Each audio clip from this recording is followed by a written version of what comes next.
إن الحمد لله نحمده ونستعينه ونستغفره ونؤمن به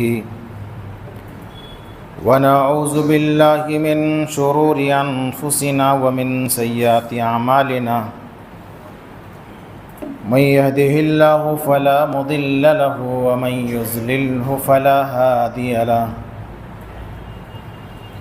وأشهد أن لا إله إلا الله وحده لا شريك له وأشهد أن محمدًا عبده ورسوله يا أيها الذين آمنوا اتقوا الله حق تقاته ولا تموتن إلا وأنتم مسلمون يا أيها الناس اتقوا ربكم الذي خلقكم من نفس واحدة وخلق منها زوجها وبث منهما رجالا كثيرا ونساء واتقوا الله الذي تساءلون به والأرحام إن الله كان عليكم رقيبا يا أيها الذين آمنوا اتقوا الله وقولوا قولا سديدا يصلح لكم أعمالكم ويغفر لكم ذنوبكم ومن يطع الله ورسوله فقد فاز فوزا عظيما أما بعد فإن خير الحديث كتاب الله وخير الهدي هدي محمد صلى الله عليه وسلم وشر الأمور محدثاتها وكل محدثة بدعة وكل بدعة ضلالة وكل ضلالة في النار فقد قال الله تبارك وتعالى في القرآن المجيد أعوذ بالله من الشيطان الرجيم بسم الله الرحمن الرحيم قاف والقرآن المجيد بل عجبوا أن جاءهم منذر منهم فقال الكافرون هذا شيء عجيب أئذا متنا وكنا ترابا ذلك رجع بعيد قد علمنا ما تنقص الأرض منهم وعندنا كتاب حفيظ بل كذبوا بالحق لما جاءهم فهم في أمر مريج أفلم ينظروا إلى السماء فوقهم كيف بنيناها وزيناها وما لها من فروج والأرض مددناها وألقينا فيها رواسي وأنبتنا فيها من كل زوج بهيج تبصرة وذكرى لكل عبد منيب ونزلنا من السماء ماء مباركا فأنبتنا به جنات وحب الحصيد والنخل باسقات لها طلع نضيد رزقا للعباد وأحيينا به بلدة ميتا كذلك الخروج كذبت قبلهم قوم نوح وأصحاب الرس وثمود وعاد وفرعون إخوان لوط وأصحاب الأيكة وقوم تبع كل كذب الرسل فحق وعيد أفأعينا بالخلق الأول بل هم في لبس من خلق جديد وقال تعالى في مقام آخر أعوذ بالله من الشيطان الرجيم وقال ربكم ادعوني استجب لكم ہر طرح کی تعریف بڑائی اور بزرگی اللہ عز و جل کے لیے لائق و زیبا ہے جو ہم سب کا خالق و مالک ہے، پالنہار ہے،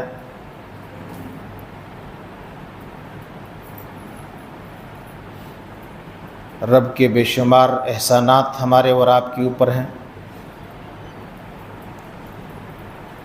سب سے عظیم ترین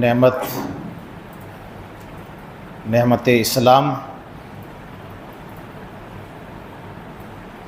جس کے لیے ہم اور آپ جس قدر بھی رب کا شکر ادا کریں کم ہے۔ بعدہ درود و سلام نازل ہوں جملہ تمام انبیاء علیہم الصلاۃ والسلام پر،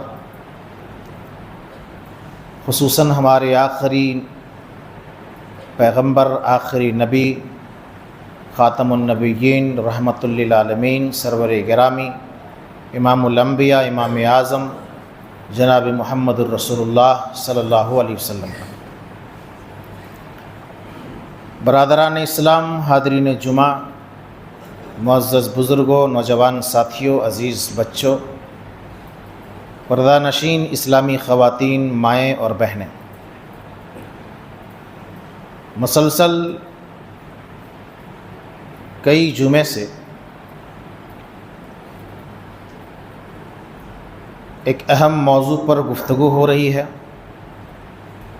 دعا کے حوالے سے۔ آج کا موضوع ہوگا دعا کے حوالے سے دعا کی قبولیت کے اوقات۔ بڑا ہی اہم اور بڑا ہی دلچسپ موضوع ہے۔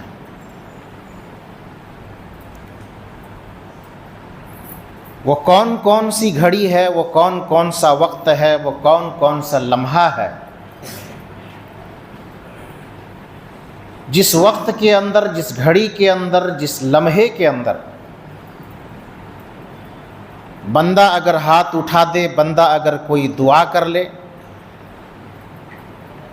تو رب نے یہ گارنٹی دی ہے کہ ہم اپنے بندے کی دعا کو، مومن کی دعا کو رد نہیں کرتے ہیں۔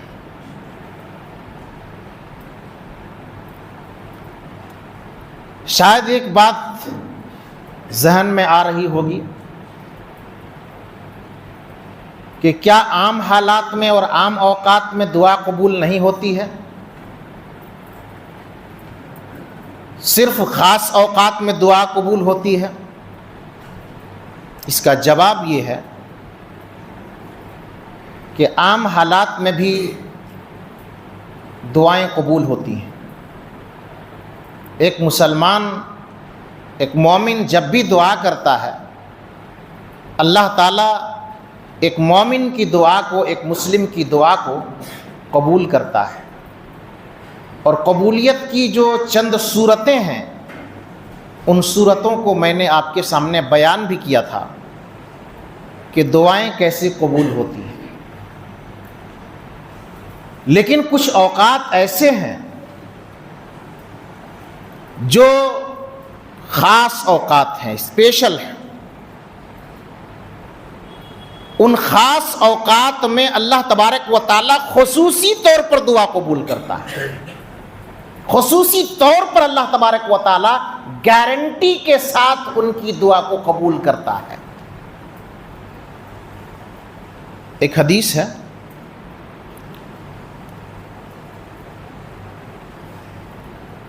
صحیح مسلم کتاب التوبہ کے حوالے سے،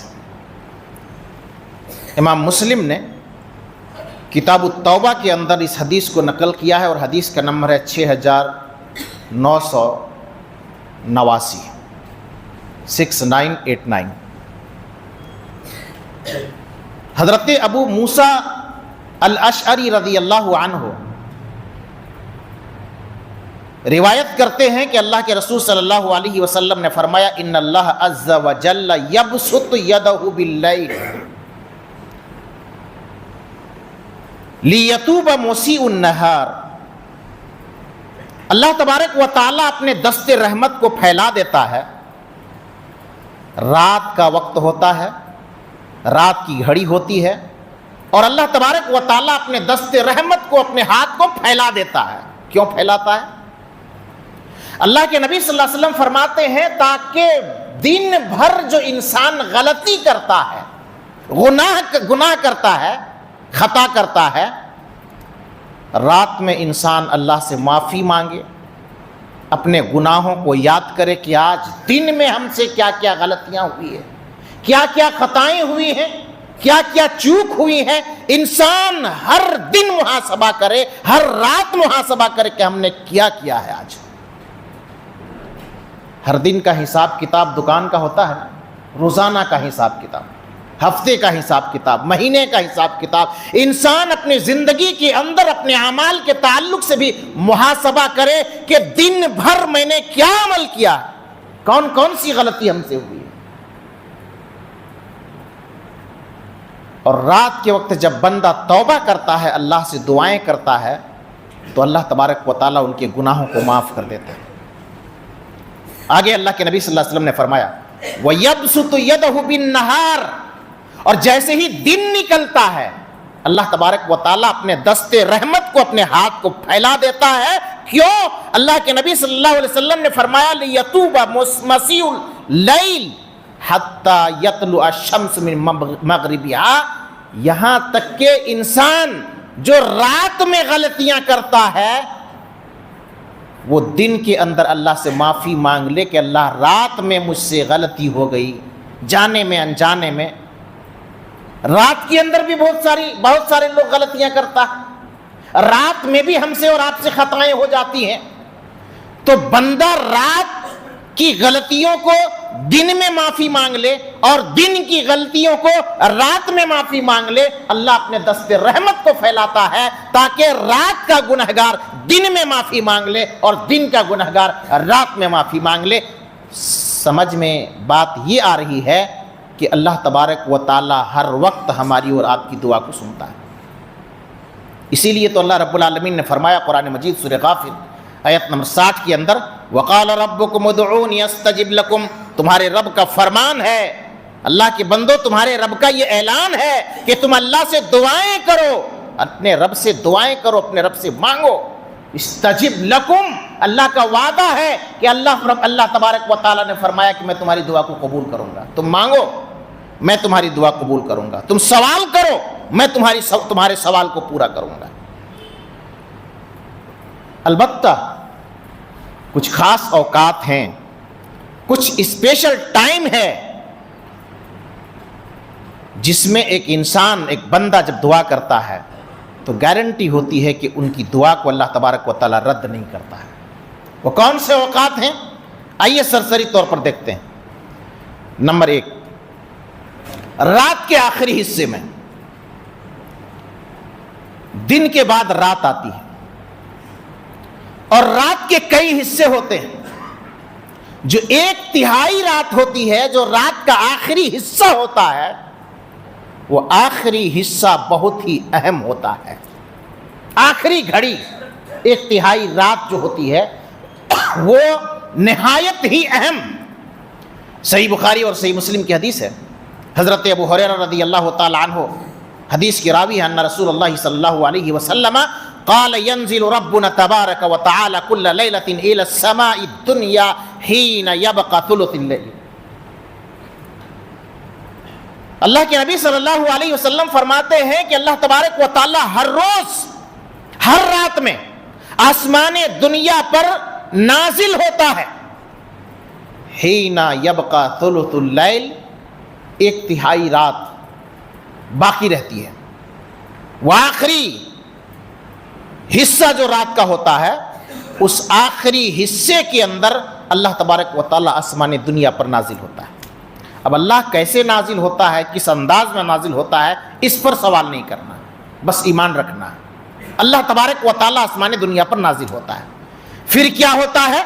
یقول من یدعونی فاستجیب لہ، اللہ اعلان کرتا ہے کوئی بندہ جو مجھ سے دعا کرے، ہے کوئی بندہ جو مجھ سے کچھ مانگے، میں اس کی دعا کو قبول کروں گا۔ اللہ اکبر، اللہ خود اترتا ہے آسمان دنیا پر، خود اتر کر کے یہ اعلان ہوتا ہے کہ ہے کوئی بندہ، رات کی گھڑی میں جب سارے کے سارے لوگ سوئے ہوئے ہیں، کھراٹے کی نیند میں ہے، کوئی کچھ کر رہا ہے، کوئی کچھ کر رہا ہے، ایسے حالات میں ایک انسان رات میں اٹھ کر کے تہجد کی نماز پڑھتا ہے، دعائیں کرتا ہے، اپنے رب سے سوال کرتا ہے، مانگتا ہے۔ اللہ رب العالمین فرماتا ہے کہ تم مانگ، جو مانگنا ہے مانگ، میں تمہاری دعا کو قبول کروں گا، گارنٹی ہے۔ اور پھر اللہ رب العالمین یہ بھی کہتا ہے وَمَن يَسْأَلَنِي فَآتِيَهُ، ہے کوئی سوال کرنے والا؟ کوئی سوال تمہارا ہے؟ کوئی ڈیمانڈ ہے؟ آؤ اپنے ڈیمانڈ کو لے کر کے، آؤ اپنے سوال کو لے کر کے۔ میں اتر چکا ہوں آسمان دنیا میں۔ رات کو اللہ آواز لگاتا ہے کوئی دعا کرنے والا؟ مانگو۔ ہے کوئی سوال کرنے والا؟ سوال کرو۔ میں تمہارے سوال کو پورا کرنے کے لیے میں اترا ہوں آسمان دنیا کے اندر۔ وَمَن يَسْتَغْفِرْنِي فَأَغْفِرْ لَهُ۔ تیسرا اللہ رب العالمین فرماتا ہے کہ ہے کوئی گناہوں کی معافی کرنے والا؟ ہر انسان گنہگار، ہر انسان خطا کار ہے۔ کوئی اپنے گناہوں کو لے کر کے رب کے حضور میں آ کر کے گناہوں کی معافی مانگے؟ آؤ، میں آسمان دنیا پر نازل ہوا ہوں، اپنے گناہوں کو لے کر کے آؤ، اپنے خطاؤں کو لے کر کے آؤ، اپنی کوتاہیوں کو لے کر کے آؤ، میں تمہارے گناہوں کو معاف کر دوں گا۔ اتنی بڑی گارنٹی ہے کہ رب خود نازل ہوتا ہے آسمان دنیا پر اور بندوں میں یہ اعلان کرتا ہے کہ آؤ، دعا کرو، میں تمہاری دعا قبول کرتا ہوں، سوال کرو، تمہارے سوال کو پورا کرتا ہوں، معافی مانگو، میں تمہارے گناہ کو معاف کرتا ہوں۔ اور یہ معاملہ فجر تک رہتا ہے۔ سنن ترمذی کی ایک روایت ہے اس حوالے سے، اللہ کے نبی صلی اللہ علیہ وسلم فرماتے ہیں کہ رات کا جو آخری حصہ ہوتا ہے، آخری گھڑی ہوتی ہے، جو تہجد کا جو وقت ہوتا ہے، رب تعالی اپنے بندوں سے بہت قریب ہو جاتا ہے، بہت قریب ہو جاتا ہے۔ اللہ کے نبی صلی اللہ علیہ وسلم نے فرمایا اگر اس وقت کو اللہ کو یاد کرنے والوں میں شامل ہونے کی اگر ہمت کر سکتے ہو تو شامل ہو جاؤ۔ یہ کوئی آسان کام نہیں ہے۔ تہجد کے وقت اٹھنا، رات کے آخری حصے میں اٹھنا، اٹھ کر کے تہجد کی نماز پڑھنا، اٹھ کر کے اللہ کی بارگاہ میں دعائیں کرنا، یہ کوئی آسان کام نہیں ہے، یہ بہت ہمت والا کام ہے۔ اللہ جس کو توفیق دے دے وہ بندہ بڑا مجاہدہ کرنے والا ہوتا ہے، بڑا مجاہدہ کرنے والا ہوتا ہے، اپنی نیند کو قربان کر دیتا ہے، اپنے خواہشات کو قربان کر دیتا ہے۔ اللہ کے نبی صلی اللہ علیہ وسلم فرماتے ہیں کہ رب بہت قریب ہو جاتا ہے اگر تمہارے اندر ہمت ہے، اگر تمہارے اندر طاقت ہے، تمہارے اندر استطاعت ہے تو ہمت کرو، کوشش کرو اور اللہ تبارک و تعالیٰ سے دعائیں کرو۔ یہ بڑا ہمت والا کام ہے، یہ سب کی بس کی بات نہیں ہے۔ یہاں فجر کا معاملہ تو ہمارا اور آپ کا گول رہتا ہے۔ کتنے لوگ ہیں، ہر آدمی اپنے سینے پہ ہاتھ رکھ کر کے سوچے، اپنی گریبان میں منہ ڈال کر کے سوچے، کتنے لوگ ہیں جو فجر کی نماز جماعت کے ساتھ پڑھتا ہے، فجر کی نماز کا اہتمام کرتا ہے؟ اپنے آپ سے پوچھے، اپنے آپ سے سوال کرے۔ اللہ کی قسم آپ کو شرمندگی ہو رہی ہوگی کہ میں نماز نہیں پڑھتا ہوں، فجر کی نماز جماعت کا اہتمام نہیں کرتا ہوں۔ جب فجر کی نماز کا اہتمام نہیں ہوتا ہے تو اس آخری گھڑی کا اہتمام کہاں سے ہو سکتا ہے؟ اور جو بندہ اس آخری گھڑی کا اہتمام کرتا ہے فجر اس سے فوت نہیں ہو سکتا ہے، فجر کی نماز ان سے فوت نہیں ہو سکتا ہے۔ بڑا ہمت والا کام۔ اللہ تعالی ہم سب کو توفیق عطا فرمائے اور فجر کی نماز ہم لوگوں کو جماعت کے ساتھ نماز پڑھنے کی ہمیں توفیق عطا فرمائے۔ ہو جاتا ہے بھائی، کبھی کوئی پریشانی ہو گئی، کوئی عذر ہو گیا، کوئی مسئلہ ہو گیا، ہم تو صحابہ نہیں ہیں، صحابہ کی طرح عمل نہیں کر سکتے ہیں، لیکن کوشش تو کر سکتے ہیں نا، کوشش کر سکتے ہیں۔ یہ کوشش کیجئے کہ ہماری نماز فوت نہیں ہو، 5 وقت نماز ہم جماعت پڑھیں، خصوصاً فجر کی نماز بھی ہم جماعت کے ساتھ پڑھیں۔ یہ ہمارا ارادہ رہے، ہماری نیت ایسی ہو، اور اچھی نیت اگر رہے گی تو اللہ تبارک و تعالی ہمیں اور آپ کو پورا کرنے کی توفیق دے گا انشاءاللہ الرحمن۔ دوسرا، یہ ایک خاص ٹائم ہے، خاص وقت ہے جو میں نے بتایا۔ دوسرا ہے اذان اور اقامت کے درمیان مؤذن اذان دیتا ہے، اذان دینے کے بعد جو اقامت کہی جاتی ہے جماعت کھڑی ہونے تک، یہ جو وقفہ ہوتا ہے، کہیں پر 15 منٹ، کہیں 20 منٹ، کہیں 25 منٹ، کہیں آدھا گھنٹہ، یہ جو وقفہ ہوتا ہے 15 منٹ، 20 منٹ، 25 منٹ اور آدھا گھنٹہ کا، یہ وقفہ بڑا ہی اہم ہے، بڑا اہم ہے۔ یہ وقفہ کوئی معمولی وقفہ نہیں ہے، یہ ایسا وقفہ ہے اذان اور اقامت جماعت کھڑی ہونے کے درمیان کا وقت کہ اللہ کے نبی صلی اللہ علیہ وسلم فرماتے ہیں، سنن ترمذی کی حدیث ہے، الدعوۃ لا ترد بین الاذان والاقامہ، کہ اذان اور اقامت کے درمیان اگر بندہ دعا کرتا ہے، جو بھی دعا کرتا ہے اللہ تبارک و تعالیٰ اس کی دعا کو رد نہیں کرتا. لا ترد بین الاذان والاقامہ. اللہ اکبر. اس لیے یہ موقع ملے تو آدمی جس حال میں ہو دعا کرے. اذان اور اقامت کے درمیان جو موقع ہے یہ بڑا غنیمت والا موقع ہے. اس درمیان دعا کرے، آدمی کثرت سے دعا کرے.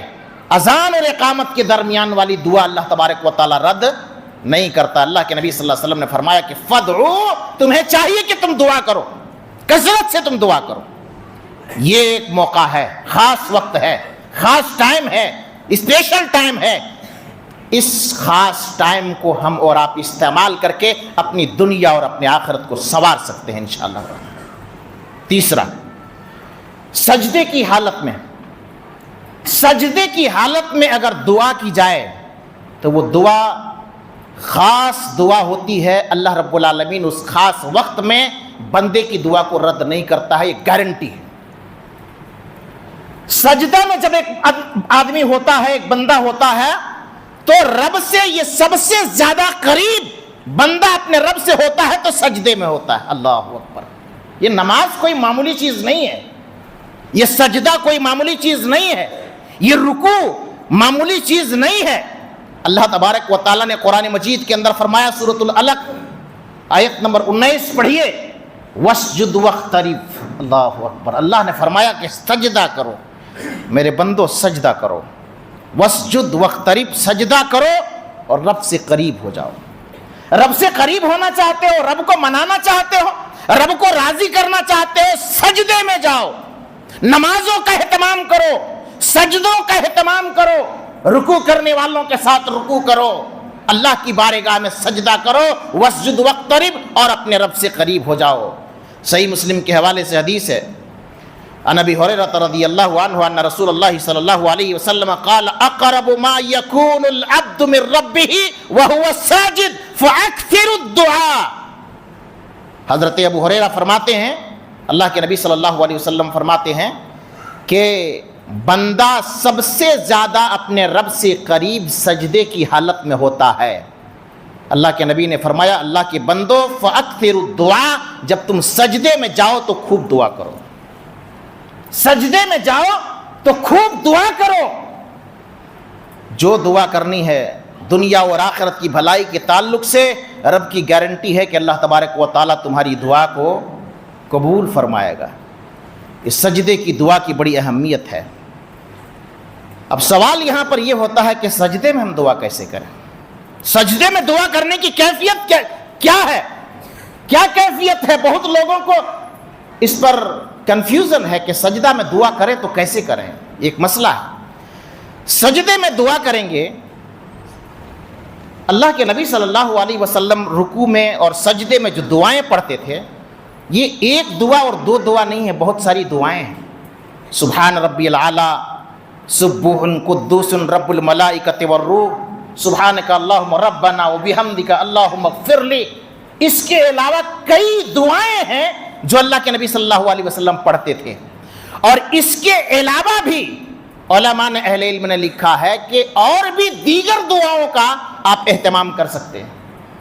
ان مسنون دعاؤں کے علاوہ اور بھی جو دعائیں ہیں، جو مسنون دعائیں ہیں، دنیا اور آخرت کی بھلائی کے تعلق سے دعائیں ہیں، اس دعا کو آپ پڑھیں. چاہے فرض نماز کا سجدہ ہو یا نفل نماز کا سجدہ ہو، سنت نماز کا سجدہ ہو، کسی بھی نماز میں آپ سجدے میں دعا کر سکتے ہیں. جو بھی مسنون دعائیں ہیں اور جو بھی قرآن و حدیث سے دعائیں ثابت ہیں، ان دعاؤں کو آپ پڑھیں.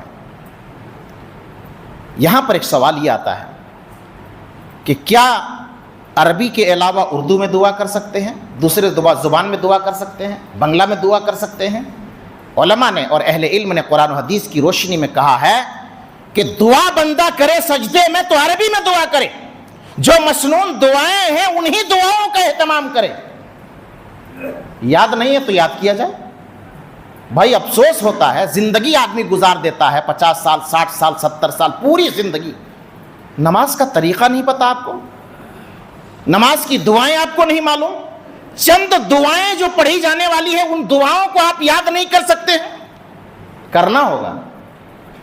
ہاں کوئی ایسا بندہ ہے جن کو دعا یاد ہی نہیں ہوتا ہے اور وہ یاد کر نہیں سکتا ہے، تو ان کے لیے عذر سمجھا جائے گا۔ علماء نے، اہل علم نے، امام ابن تیمیہ اور دیگر علماء نے بھی کہا ہے کہ وہ بندہ ان کے لیے عذر ہوگا، وہ کہہ سکتا ہے، وہ پڑھ سکتا ہے۔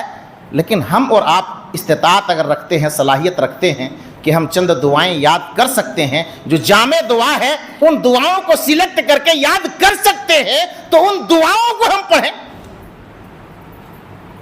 کم سے کم ربنا آتینا جو ہے یہ ایک جامع دعا ہے، ایک ایسی دعا ہے، ربنا آتینا فی الدنیا حسنہ وفی الآخرۃ حسنہ وقنا عذاب النار، ایک ایسی جامع دعا ہے کہ حسنہ کے اندر ساری بھلائیاں موجود ہیں، دنیا کی بھی بھلائیاں اور آخرت کے اندر بھی بھلائیاں۔ اب کون بندہ ہے کہ کم سے کم وہ ربنا آتینا نہیں پڑھ سکتا ہے؟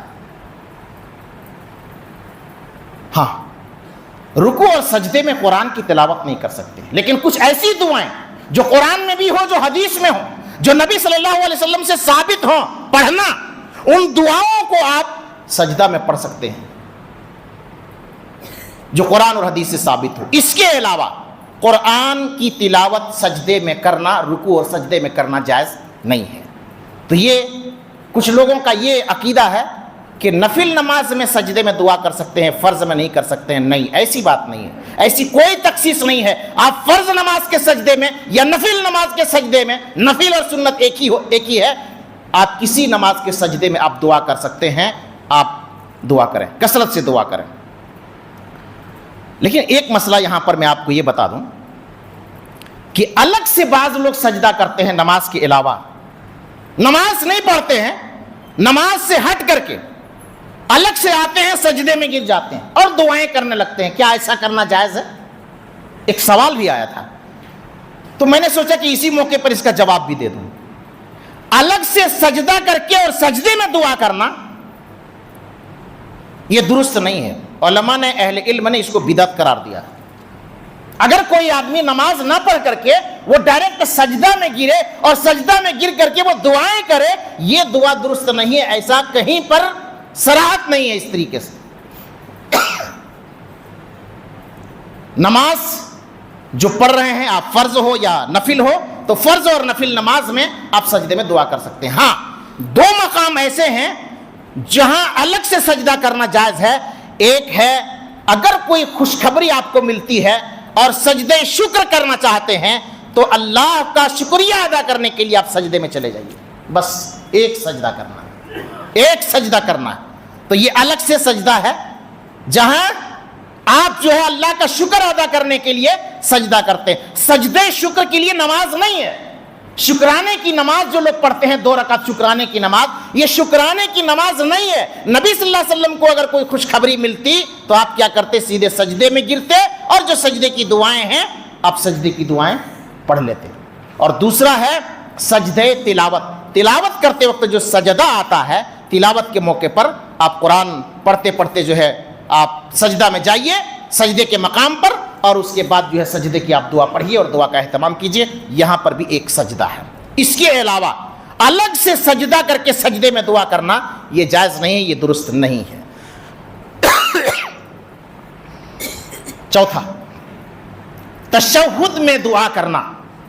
تشہد کس کو کہتے ہیں؟ جب ہم اتحیات میں بیٹھتے ہیں اور سلام پھیرنے سے پہلے اگر 2 رکعت ہے تو ایک تشہد، اور 4 رکعت والی نماز یا 3 رکعت والی نماز ہے تو اس میں 2 تشہد۔ تو پہلے تشہد میں یا دوسرے تشہد میں یا دونوں تشہد میں کوئی بھی تشہد ہو، اس تشہد میں اتحیات اور دعا پڑھنے کے بعد، اتحیات درود پڑھنے کے بعد، اللہ کے نبی صلی اللہ علیہ وسلم نے فرمایا ثم لیتخیر من الدعاء، اتحیات پڑھنے کے بعد، درود پڑھنے کے بعد، دعا پڑھنے کے بعد جو دعا آپ کو یاد ہو، جو دعا آپ کو پسند ہو، جو دعا آپ کرنا چاہتے ہو، تشہد میں انگلی جب آپ حرکت کرتے ہیں اس موقع پر جتنی دعائیں کر سکتے ہیں اور جو دعائیں کر سکتے ہیں آپ کیجیے۔ لیکن یہاں امام کے لیے بڑا مسئلہ ثابت ہو جاتا ہے، بہت بڑا مسئلہ کھڑا ہو جاتا ہے۔ تھوڑا سا اگر وہ تشہد لمبا کر دے تو ایک شور اور ہنگامہ برپا ہو جاتا ہے کہ کیا مولوی صاحب آپ کو کچھ سمجھ میں نہیں آتا ہے؟ آج آپ نے تو تشہد بڑا لمبا کر دیا، اتنا لمبا کیا جاتا ہے؟ بھائی کبھی اگر لمبا ہی ہو گیا تو آپ اپنے لیے اس موقع کو غنیمت جانیے نا، اس مسئلے کو سامنے رکھیے نا کہ امام صاحب اگر یہ تشہد اگر لمبا کر دیے ہیں، التحیات لمبا کر دیے ہیں، سلام پھیرنے میں اگر تھوڑی دیر کر دیے ہیں، تو اس موقع کو غنیمت جانتے ہوئے اس موقع پر آپ دعا کیجئے۔ اللہ کے نبی صلی اللہ علیہ وسلم فرماتے ہیں کہ جو دعا تم کو مانگنی ہے مانگو، اس وقت اللہ تبارک و تعالیٰ تمہاری دعا کو قبول کرے گا۔ لیکن نہیں، ہم نماز ہی میں سوچ لیتے ہیں کہ سلام پھیرنے کے بعد امام کو تو سنانا ہے۔ میں نے اپنے کانوں سے سنا کہ سلام پھیرنے کے بعد بندہ باہر نکلا اور امام کے خلاف باتیں کرنے لگا کہ امام صاحب کو تو کچھ نہیں آتا ہے، نماز اتنی لمبی کر دیتا ہے اور تشہد اتنا لمبا کر دیتا ہے۔ یہ حالت ہے ہماری اور آپ کی، دعا میں کوئی انٹرسٹ نہیں، سجدہ میں کوئی انٹرسٹ نہیں، عبادت میں کوئی انٹرسٹ نہیں، کوئی لطف نہیں۔ کہاں سے مزہ آئے گا، کہاں سے لطف آئے گا؟ ہم نے سمجھا ہی نہیں کہ دعا کیا ہے، دعا کی اہمیت کیا ہے، دعا کی فضیلت کیا ہے، کہاں دعا کرنی ہے۔ اللہ کی قسم، دعا کی حقیقت کو، دعا کی اہمیت کو، دعا کی فضیلت کو اگر آپ سمجھ جائیں گے تو آپ کو لطف آئے گا، آپ کو مزہ آئے گا، انٹرسٹ آئے گا۔ تو یہ ایک مقام ہے تشہد میں، جب آپ انگلی حرکت کرتے ہیں سلام پھیرنے سے پہلے یا تشہد میں تیسری رکعت اٹھنے سے پہلے، تو تحیات پڑھنے کے بعد، درود پڑھنے کے بعد آپ جو دعا کرنا ہے آپ کیجیے، لیکن عربی میں کرنی، جو مسنون دعائیں ان سے کرنی، جو دنیا اور آخرت کی بھلائیاں جس میں ہیں وہ دعا کرنی۔ مانگیے اللہ رب العالمین سے۔ کتنے مقامات ہیں، یہ خاص خاص ٹائم ہیں، اسپیشل ٹائم ہے اللہ رب العالمین نے دیا ہمیں اور آپ کو آفر دیا ہے، آؤ اس وقت میں تم دعا کرو، اللہ تعالیٰ تمہاری دعا کو قبول کرے گا۔ آئیے، آج جمعہ کا دن ہے، جانتے ہیں جمعے کے دن بھی ایک گھڑی ہے، نمبر 5، جمعے کے دن بھی ایک گھڑی ہے جس گھڑی میں عبادت دعا قبول ہوتی ہے۔ بخاری اور مسلم کی روایت ہے، بخاری اور مسلم کی روایت ہے۔ اس تعلق سے کئی اقوال ہیں کہ جمعے کے دن کون سی گھڑی ہے، کون سا وقت ہے جس وقت میں دعا بندہ کرے اور اللہ اس کا دعا کو قبول کر لے۔